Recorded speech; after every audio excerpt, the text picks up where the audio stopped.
Want smart analysis of the most important news in your inbox every weekday along with other global reads, interesting ideas and opinions to know? Sign up for the Today's Worldview newsletter. Yemen's Ali Abdullah Saleh dominated the political life of his country for close to 4 decades. He was president for 33 years and survived the 2011 upheavals that rocked the Arab world, stepping down after political negotiations while autocrats elsewhere were cast out or killed. He later resurfaced, allying himself to a rebellion that unseated the weak Saudi-backed government that had replaced him, and became a key player in the civil war that has ravaged Yemen for the past 3 years.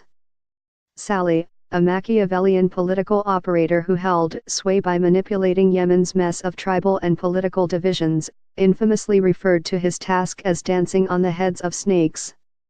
The snakes, critics contend, were of his own creation. In their view, Yemen was a country consumed by Saleh's short-term alliances and cynical power plays. Whatever the case, Saleh's dance has finally come to an end. The 75-year-old former president was apparently killed on Monday by Houthi rebels. Though the circumstances of his death were not clear, some reports suggested he attempted to flee the capital, Sana'a, but was stopped and killed at a Houthi checkpoint.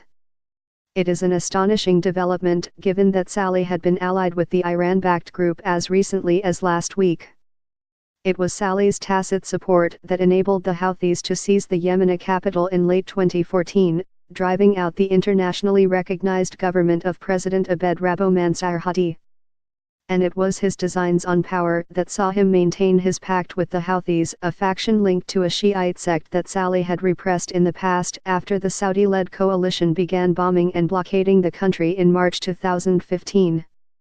That same thirst for power, however, was likely what drove Saleh to turn his back on the Houthis, possibly in the hope that his Abu Dhabi-based son could ultimately return home and take control. Yemeni citizens have tried to tolerate the recklessness of the Houthis over the last 2.5 years but cannot anymore, Saleh said on Saturday, in a gesture of conciliation with the Saudi-led coalition. By the time he announced the break, forces loyal to him were already engaged in running battles in Sana'a with their new adversaries, with myriad civilians caught in the crossfire. I call on our brothers in neighboring countries to stop their aggression and lift the blockade, and we will turn the page, Saleh said. A page was indeed turned, but one written in Saleh's blood and that of countless more of his compatriots. In a televised speech on Monday after Saleh's death, Houthi Abdul Malik al-Houthi said his group had defeated a large-scale conspiracy that posed a threat to the security and stability of the country, aimed at supporting the forces of aggression, a jab at Saleh's volte-face and apparent collusion with the Saudis. According to some reports, Houthi fighters were heard declaring his assassination revenge for the 2004 death of their movement's founder, who was killed in a cave on Saleh's orders. Houthi fighters also seem to be carrying out reprisal attacks and arrests on Saleh loyalists in Sana'a.